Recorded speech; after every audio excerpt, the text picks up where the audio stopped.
On January 9, 2007, Steve Jobs walked onto a stage in San Francisco and said 6 words that divided human history into before and after.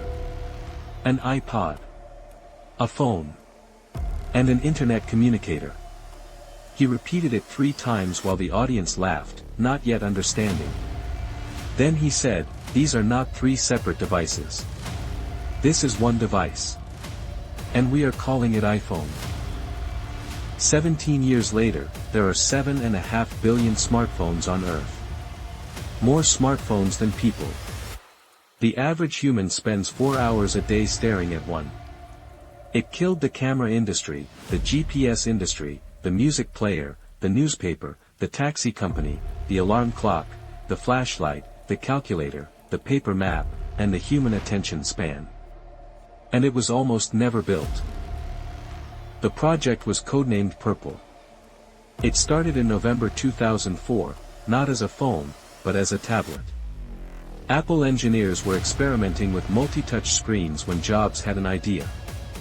What if we shrunk this down and made a phone? Half the team thought he was insane. Apple had never made a phone. The mobile industry was dominated by Nokia, which sold 126 million units of the 3,310 alone. BlackBerry owned the business market. Why would Apple, a computer company, risk everything on a device it had no experience building? Jobs had actually tried the phone business once before. In 2005, Apple partnered with Motorola on the ROKR, a phone that could play iTunes music. It was a disaster. Clunky, slow, limited to 100 songs. Jobs was so disgusted by the experience that it convinced him Apple needed to build its own phone from scratch rather than depend on anyone else. The iPhone demo at Macworld almost did not work. The prototype was so unstable that engineers programmed a specific sequence of actions, called the Golden Path, that Jobs had to follow exactly or the phone would crash. If he deviated even slightly, the demo would fail on live television. The engineers sat in the audience drinking scotch because the stress was unbearable. The signal bars on the screen were faked, hard-coded to always show full bars because the Wi-Fi in the building was unreliable. It worked. Barely. And the world changed.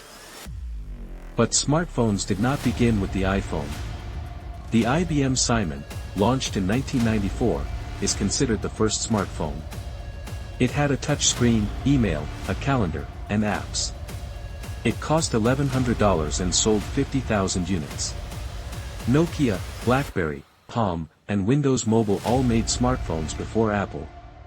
What the iPhone did differently was make the smartphone something your grandmother could use. The multi-touch interface, the App Store, the integration of music, camera, internet, and phone into a single intuitive device, that was the revolution.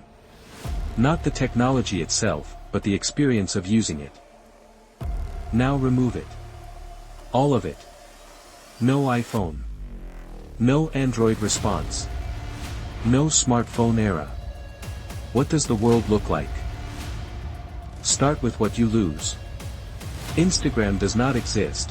It was built exclusively for the iPhone and launched in 2010. No Instagram means no influencer economy, no visual social media culture, no filters reshaping beauty standards. Snapchat does not exist. TikTok does not exist. The entire short-form video revolution that reshaped entertainment, politics, and attention, gone. Uber does not exist. Travis Kalanick's company was built entirely around the smartphone, GPS location, one-tap ride-hailing, driver tracking, cashless payment. Without it, the taxi industry survives. Yellow cabs still dominate cities. The gig economy as we know it, DoorDash, Instacart, TaskRabbit, never develops because the platform that connects workers to customers in real time does not exist. Facebook survives. It launched in 2004, 3 years before the iPhone. But it remains a desktop experience. In our timeline, 80% of Facebook's usage shifted to mobile.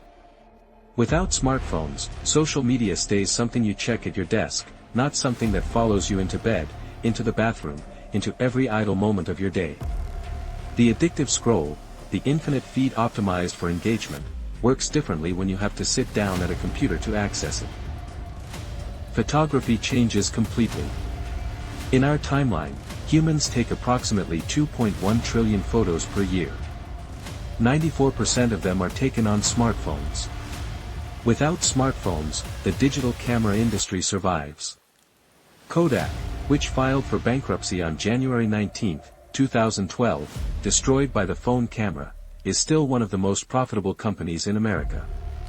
You take photos with a camera. You develop them or upload them from a memory card. Photography is an intentional act, not a reflex. Navigation goes back to what it was. Before smartphones, you printed directions from MapQuest. You kept an atlas in your car. You stopped at gas stations and asked strangers how to get somewhere. The standalone GPS device, Garmin, TomTom, still dominates. TomTom's stock, which collapsed 95% after the iPhone, never falls. But there is no real-time traffic rerouting. No turn-by-turn voice guidance from a device in your pocket. You get lost more often. And somehow, you survive. Music stays physical longer. Apple discontinued the iPod on May 10, 2022, because the iPhone made it obsolete. Without smartphones, the iPod evolves. Dedicated music players become better, thinner, higher quality. But streaming as we know it, Spotify in your pocket, any song instantly, does not happen. You own your music. You carry it with you on a device designed for nothing else. And here is where it gets complicated. Because the smartphone did not just change rich countries. It changed everything. In March 2007, 2 months before the iPhone launched, a company called Safaricom launched M-Pesa in Kenya. A mobile money system that let people send and receive money through basic phones. Within 8 years, 43% of Kenya's entire GDP was flowing through M-Pesa. Financial inclusion in Kenya went from 26% to 84%. Across sub-Saharan Africa, mobile banking brought hundreds of millions of people into the financial system for the first time, people who had never had a bank account, who lived hours from the nearest branch, who could suddenly send their children school fees with a text message. Smartphones accelerated this. They turned basic mobile money into full banking, savings accounts, loans, insurance, investment. Without the smartphone revolution, mobile money still exists on feature phones, but the depth and sophistication of financial services in the developing world is decades behind where it is now. The Arab Spring of 2011 used smartphones to organize, document, and broadcast revolution. In Egypt, tweets about political change went from 2,300 per day to 230,000 per day in the week before Mubarak fell. Citizen journalists filmed police brutality on phones and uploaded it in real time. Without smartphones, the uprising still happened, the grievances were real and deep, but the speed, the coordination, the global visibility that forced the world to pay attention changes fundamentally. And then there is the thing nobody wants to talk about. The average child in America gets their first smartphone at age 10. Teenagers who spend 3 or more hours per day on social media have double the risk of depression and anxiety. The U.S. Surgeon General issued a formal advisory in 2023 calling social media a public health threat to children. Half of American adults say they have 3 or fewer close friends, the loneliest generation in recorded history, carrying a device designed to connect them to everyone. 3,208 people died from distracted driving in the United States in 2024 alone. Not drunk driving. Distracted driving. Looking at a phone. Without the smartphone, none of this happens. Teenagers are bored. They are bored outside. They talk to each other with their faces. They develop attention spans that last longer than a TikTok. They do not compare their bodies to filtered images of strangers. They do not receive death threats from anonymous accounts at 2 in the morning. But they also do not have the entire library of human knowledge in their pocket. They do not learn languages from apps. They do not call for help when they are lost. They do not photograph injustice and share it with the world in seconds. They do not video call their grandmother across an ocean. Steve Jobs died on October 5, 2011. He was 56. He did not live to see what the iPhone became. He did not see Instagram, or TikTok, or the attention economy, or the teen mental health crisis, or the citizen journalism that toppled governments, or the 3.5 billion people who now carry his invention in their pocket. He built a device that was supposed to be an iPod, a phone, and an internet communicator. It became a camera, a bank, a map, a library, a mirror, a weapon, a lifeline, and the most addictive object ever created.